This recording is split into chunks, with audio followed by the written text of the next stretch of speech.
Hi friends, welcome back. Welcome back to the Nurse channel. Hope you all are doing well. So you all have applied for the nursing officer post, which was called in the Sri Chitra Tirunal Institute of Medical Science and Technology, Trivandrum, Kerala. So you all know that this was a long awaited examination for the nursing officer post there. So I think you all might have applied for the post. And keeping these exam, that is the SCT and IMST exam in mind, so we have come up with another series of questions which will be included all type of questions which can be asked in the SCT exam. So also we are expecting exams for the JIPMER, ESIC, etc. in a very short period of time. Okay. So as I told in the beginning, keeping in mind of the SCT examination, today we will be discussing about only 15 question and answers with detailed rationale. Definitely, and these questions will be very much helpful for you to prepare for your nursing officer exams. Okay, so straight away we will move on to the today's series of questions, that is SCT series, which includes 15 question and answers with detailed rationale. So we will move on to the questions. Okay friends, so we will move on to our first question. So here comes your first question in this series, and the first question is, which of the following stage of carcinogenesis is irreversible? So the question is from the oncology. Which of the following stage of carcinogenesis is irreversible? Okay. So the options are option number 1, progression stage, option number 2, initiation stage, option number 3, regression stage, and the final option number D, promotion stage. So the question is, among this following stage of carcinogenesis, which is irreversible? Okay. So what is the answer?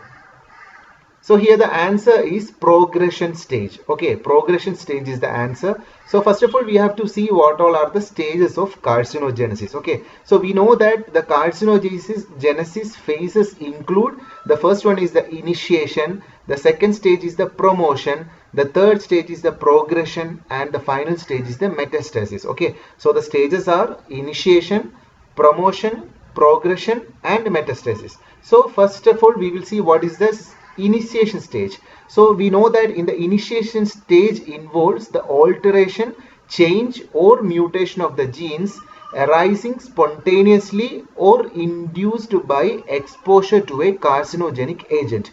So the particular part of the organ will be exposed to a carcinogenic agent, and as a result there will be alteration or change or mutation of the genes is happening, which can arise spontaneously or which is due to the induced by the exposure to a carcinogenic agent. Okay, so that alteration is happening in the first stage, that is known as the initiation phase, and this initiation phase is a reversible phase. Okay, so the second stage what we have explained is the promotion stage. So in the promotion stage, what is happening is, it is considered to be a relatively lengthy and reversible process in which actively proliferating pre-neoplastic cells accumulate. Okay, so here what is happening is the active proliferation of the pre-neoplastic cells will happen and it will accumulate, and within this period the process can be altered by chemopreventive agents and affect the growth rates. Okay, so with the use of chemotherapy and other measures, this stage is reversible. Okay, so this promotion stage also is a reversible stage. So first is the initiation stage, the second one is the promotion stage. So the third one we will see, that is the progression stage of neoplastic transformation. Here the genetic and phenotypic changes and the cell proliferation occurs. Okay, so this is irreversible. Okay, in the progression stage what is happening is the genetic and phenotypic changes are and cell proliferation are also happening. Okay, so this is the progression stage, and the final one we know that is metastasis. So what is metastasis? Metastasis involves the spread of the cancer cells from the primary site to other parts of the body through the bloodstream or through the lymphatic system. Okay, so this is the first question, which is very important. We have explained about the carcinogenesis phases or stages, which includes, first we have explained about the initiation stage, the second one is the promotion stage, the third one is the progression stage, and the last stage is the metastasis. Okay, so that's all about the first question. Now we will move on to the second question, which is Very easy, is a direct question. Strawberry tongue can be seen in which disease state? So the question is very clear.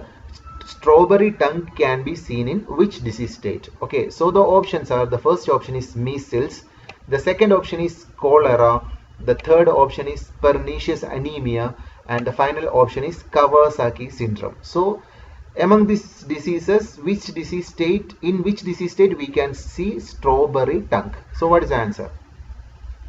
So here the answer is option number D, that is Kawasaki syndrome. So first of all, we will see what is a Kawasaki syndrome. So Kawasaki disease is a syndrome of unknown etiology that can result in fever and mainly affects the children under 5 years of age.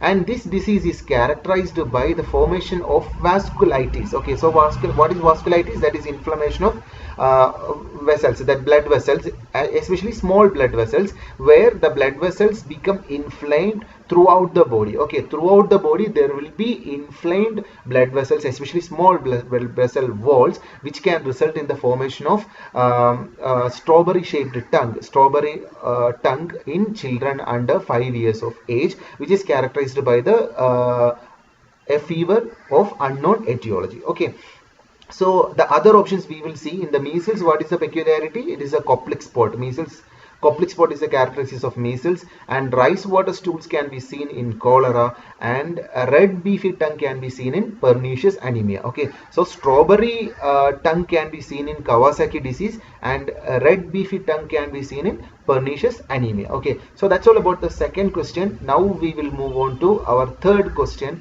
It is related to an antibiotic. So question is, Azithromycin belongs to which class of antibiotics?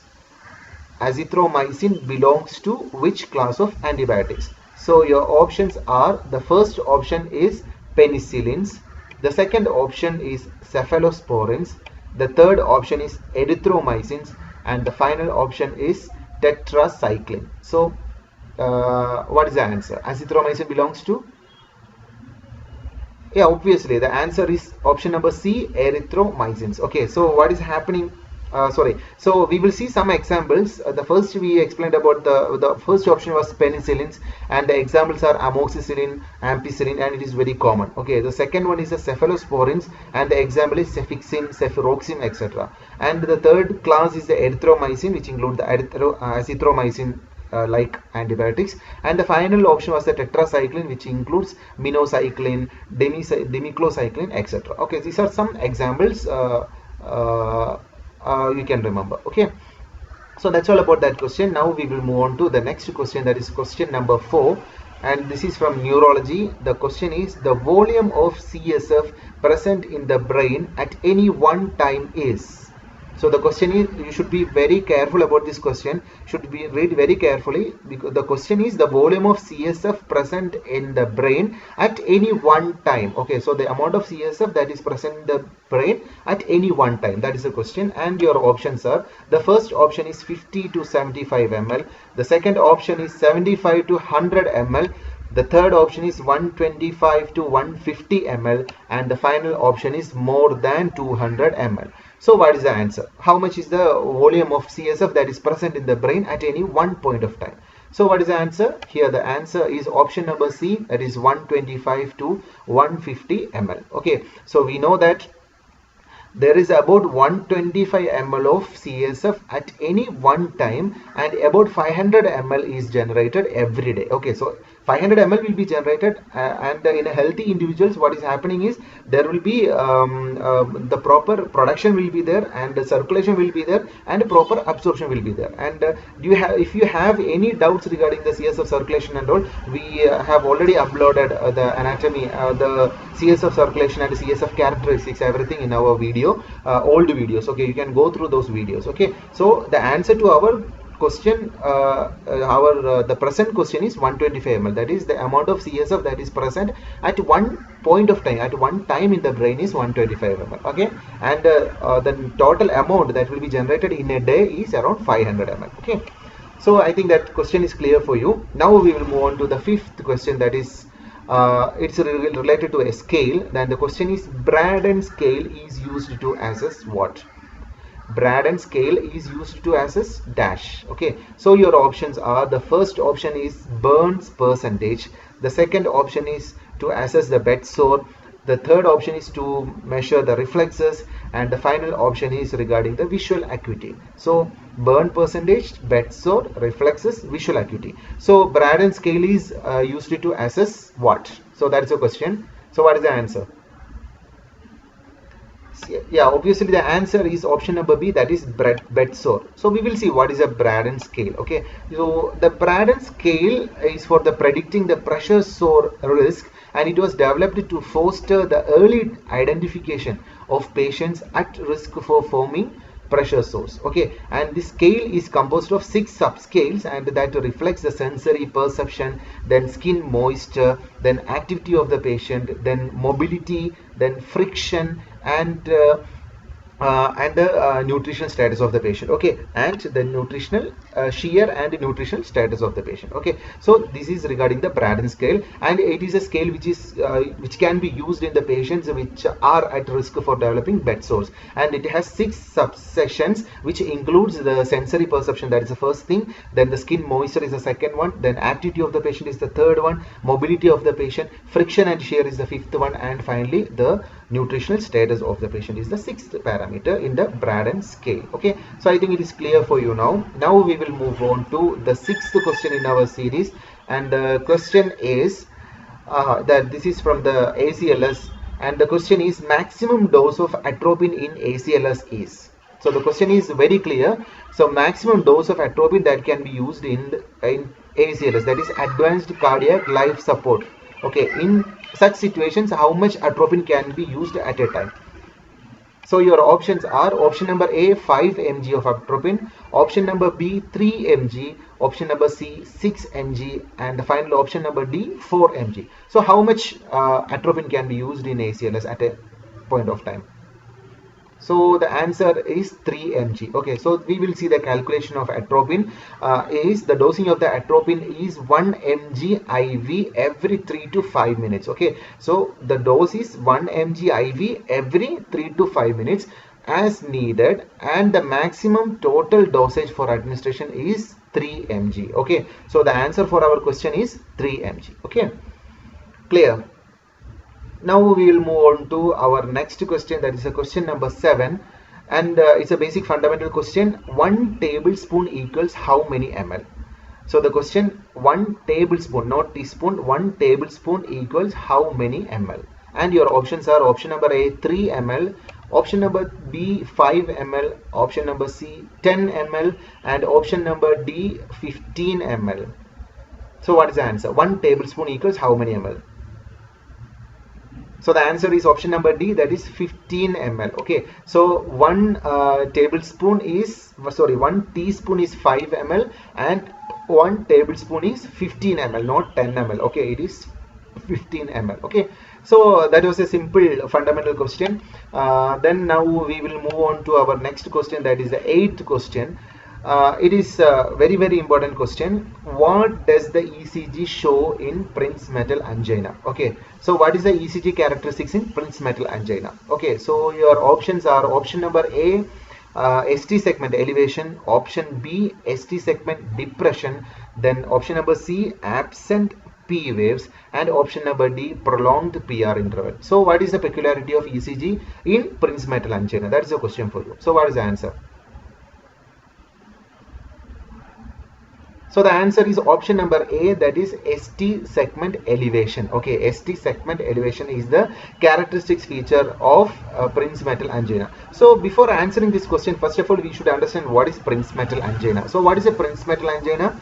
Prinzmetal angina is episodic chest pain that occurs at rest. Okay, so this is the answer for another question. So prinzmetal angina is an episodic chest pain that occurs at rest. Okay, there are different types of anginas are there that you can refer later. So prinzmetal angina is the one that occurs at rest. Okay, the chest pain that is occurring at rest. So definitely it is due to the coronary artery vasospasm. So the etiology is it is due to coronary artery vasospasm. And here in prinzmetal angina we can see ST segment elevation, and it is due to the transmural ischemia which occurs in the prinzmetal angina. Okay, because of the transmural ischemia in prinzmetal angina, we will get ST segment elevation in the ECG. Okay, so that is the answer for the question. Now we will move on to our next question in this series, that is the 9th question, and it is a direct question and it's a confusing question. Which nerve injury leads to wrist drop? So wrist drop is a result of which nerve injury? So the options are, the first option is the radial artery, sorry, the radial nerve. The second one is the ulnar nerve. The third one is the brachial plexus, and the final one is the median nerve. So which can result in the wrist drop? Which one? Answer is option number A, radial artery. Okay, so radial wrist drop is a disorder caused by the radial nerve palsy. Okay, now we will move on to our 10th question. So the question is, laryngospasm with stridor occurs commonly with dash. Okay, laryngospasm with stridor occurs commonly with dash. So definitely you know that it is related to an electrolyte imbalance. So what is the answer? Your options are, the first one is hypocalcemia, option B is hypercalcemia, option C is hypokalemia, option D is hyperkalemia. So what is the answer? Laryngospasm with stridor can be seen in which electrolyte imbalance? So what is the answer? So definitely the answer is option number A, that is hypocalcemia. So we know that what is happening in the hypocalcemia. You know that the parathyroid glands are stimulated by the hypocalcemia, that an excess of parathormone, what will happen is the parathormone mobilizes the calcium from the bones and cartilages, leading to decalcified bones and softening of the cartilage. Okay, so in hypocalcemia, the parathyroid glands, in hypocalcemia, these parathyroid glands are getting stimulated, and there will be excess of the parathormone which will be released into the bloodstream, and which will cause the calcium to mobilize from the bones and cartilages, and that will leads to decalcified bones and softening of the cartilage, and which can be seen as a stridor due to the collapse of the larynx. Okay, larynx also, you know that the anatomy of the larynx, you know, it is also a cartilaginous tissue. So that calcium will be drawn out from the cartilages from the larynx also, and it can resulting in the collapse of the larynx, which can be presented as stridor. Okay, so that is answer for our question. So now we will move on to our next question, that is a question number 11, and it is related to clinical sign, and the question is, Becks Triad is associated with which disease state? So Becks Triad is associated with which disease state? So your options are, the first option is right heart failure, second option cardiomyopathy, third option is cardiac tamponade, and the option number D, TOF, that is tetralogy of Fallot. So Becks Triad is associated with which disease state? That's a question for you. So what is the answer?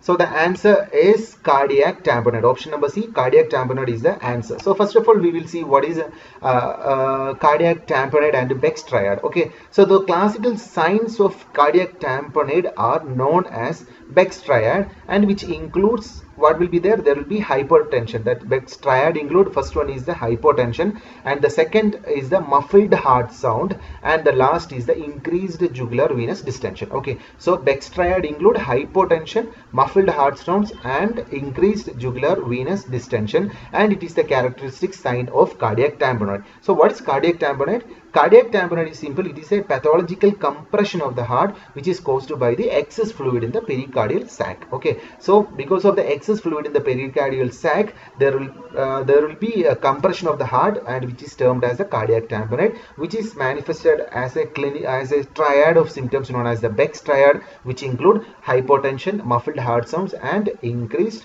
jugular venous distension. Okay, so this is also a very, very important question. Now we will move on to our 12th question, and the question is, which block occurs when the atria and ventricle beat completely independent of each other? Okay, so which block occurs when the atria and ventricle beat completely independent of each other? So this is related to the heart failure, and the options are, this is related to the options are, the first one is a third degree block, second degree block, first degree block, or in ventricular flutter. So what is the answer for the question?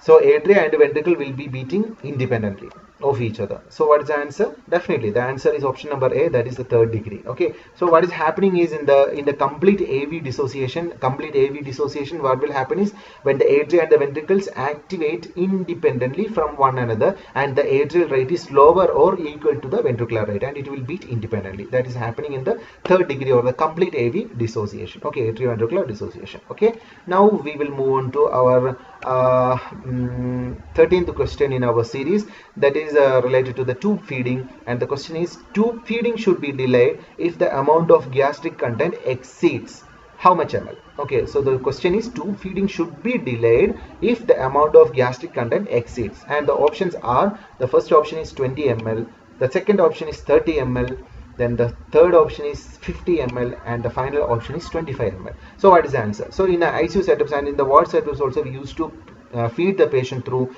tube feeding and all, and we used to aspirate the gastric contents for any gastric residues. So if the question is that we should delay, when we should delay the next feeding, that's a question for you. So what is the answer?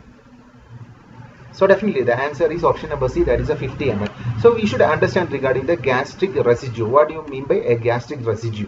So the gastric residual refers to the volume of the fluid remaining in the stomach at a point in time during the enteral nutritional feeding. Okay, that is known as a gastric residue. And there is a particular nursing practice is there, like typically the standard nursing practice is to stop the tube feeding due to the gastric residual volume that is twice the flow rate. Okay, so there will be a particular flow rate. If the patient is on the continuous gastric feeding, there will be a particular flow rate will be there, and if the gastric volume is twice the flow rate, then we have to stop the tube feeding. Okay, or you have to delay the tube feeding, and you have to find out the cause of that. Okay, so this is a basic fundamental question, and we will move on to the second last question in our series, that is the 14th question. It is related to the nutrition, and the question is, the daily protein requirement for an Indian adult is. Okay, the question, be careful about this question. The daily protein requirement they have asked for an Indian adult. Okay, and the options are, the first option is 0.5 gram per kg body weight. Option number B is 1.5 gram per kilogram body weight. Option number C is 1 gram per kilogram body weight, and the final option is 2.5 gram per kilogram body weight. So how much is the protein requirement for an Indian adult in a day? Okay, so what is the answer? The answer is option number C, that is 1 gram per kg per body weight. Okay, so the recommended dietary allowance of protein for an average Indian adult is 0.8 to 1 gram per body weight, and for the children it will be 1.2 gram per kilogram of body weight. Okay, children it will be 1.2 gram, and for adult it is 0.8 to 1 gram. Okay, so so finally we will move on to our last question in our series, that is, this is related to a test, and the question is, which test is used to measure the pressure inside the eyes? Okay, so which test is used to measure the pressure inside eyes? And the options are, the first option is gonioscopy, the second option is tonometry, the third option is ophthalmoscopy, and the final option is keratometry. So which test is used to measure the pressure inside the eyes? Think about glaucoma and answer. So what is the answer? So definitely the answer is tonometry. So this is a confusing question, so we will see each test in brief. Okay, what is tonometry, what is gonioscopy, what is ophthalmoscopy, and what is keratometry? So the first option was so we will see first about the tonometry. What is a tonometry? Tonometry is a test to measure the pressure inside your eyes. Okay, and this test is used to screen for glaucoma. Okay, so a tonometry for the pressure inside the eyes. So the next option was goniometry. So what is goniometry? Goniometry is used to view the iridocorneal angle or the anatomical angle formed between the eyes, cornea and iris. Okay, so the anatomical angle formed by the eyes, cornea and the iris. So that a particular anatomical area can be viewed with the help of goniometry. Okay, and the next option was the keratometer. So what is a keratometer? A keratometer is also known as the ophthalmometer, and it is a diagnostic instrument or measuring the for measuring the curvature of the anterior surface of the cornea. Okay, so the curvature of the anterior surface of the cornea, particularly for assessing the extent and axis of astigmatism. Okay, so keratometer mostly for otherwise known as the ophthalmometer, and it can be used for the assessing the extent and the axis of the astigmatism. Okay, so the we have come to the end of this session. So we have discussed about a very important 15 questions, and so I think you have watched the entire video without skipping the video, because each question what I have explained in this session is very important. Okay, you may feel like it will be little difficult, but you are getting so many answers for so many questions from these 15 questions. So continue watching our videos. We will come up with another set of questions very shortly. So till that time, see you soon, and continue watching, continue learning, and see you soon with another video. Thank you.